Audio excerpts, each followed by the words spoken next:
Alors, comme on a vu que l'opinion occidentale commençait à s'intéresser à ce qui se passait là-bas, et que l'opinion occidentale voulait savoir exactement, lorsqu'on fait des expéditions en Afrique, comment les expéditions se passaient?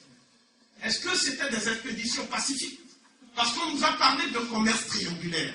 C'est le lieu de mettre des réserves sur cette terminologie qui nous a été imposée par l'historiographie européenne. Parce que quand on parle de commerce, on veut entendre par là que selon les lois de l'offre et de la demande, des Africains amènent en temps de paix les leurs pour les proposer aux Occidentaux.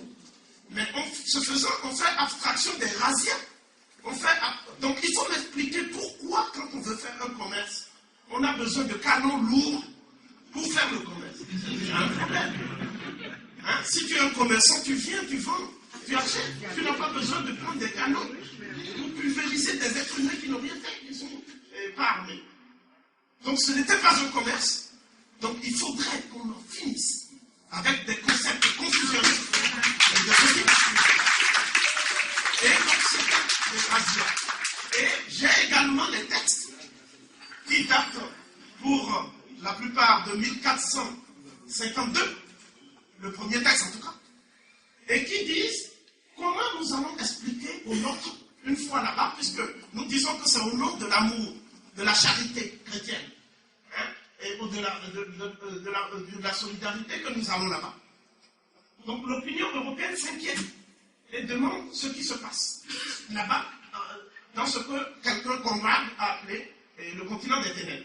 Qu'est-ce qui se passe exactement là? Et c'est à ce moment-là qu'ils ont commencé à inventer les arguments que nous-mêmes reprenons aujourd'hui. Donc je vais citer juste un texte. Et ce texte s'appelle « De la nécessité de vendre le commerce des nègres aux catholiques français ». D'accord? 1452. Et ce texte-là, qui est dû à Dupuis, il dit ceci: si on nous pose la question de savoir comment ça se passe là-bas, ce commerce, nous allons d'abord expliquer que les populations qui sont là-bas sont dans un état de guerre perpétuelle. Donc la guerre de tous contre tous.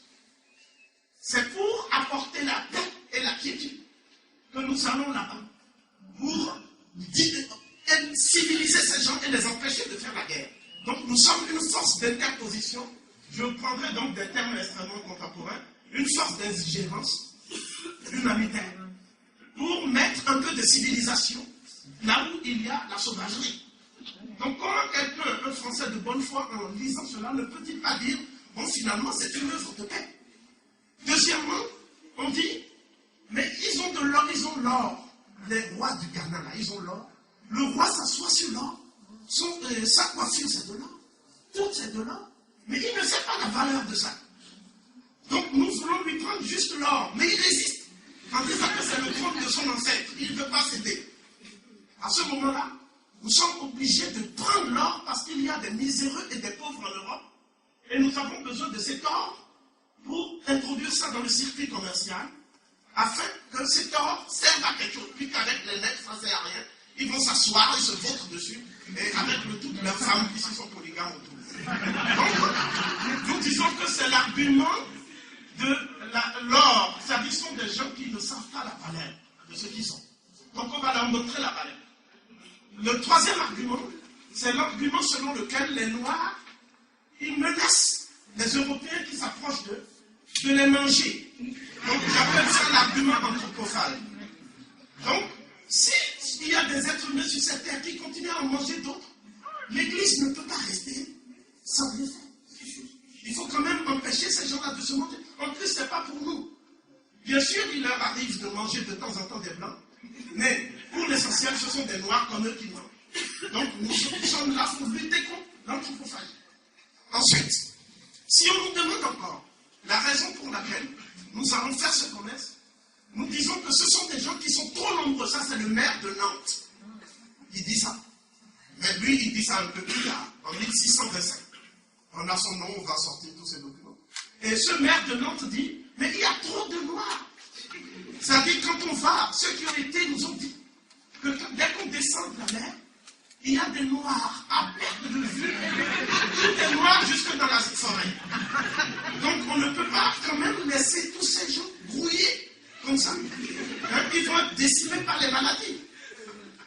bien sûr, nous ramenons la syphilis de temps en temps, mais quand même, eux, on ne peut pas les laisser comme ça.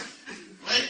Donc, au fond, ces arguments, ce sont des arguments qui sont relayés. J'ai lu France Antilles pour les célébrations.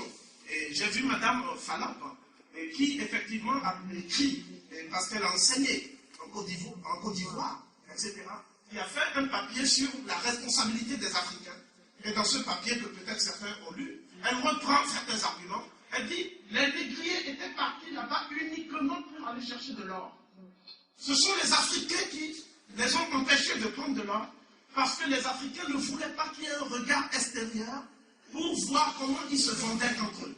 Donc, le problème qui est là, c'est que les sources apologétiques nous apportent un éclairage sur ce que moi j'appelle la transmutation des sources. Ça veut dire un renversement, si vous voulez, de l'information scientifique.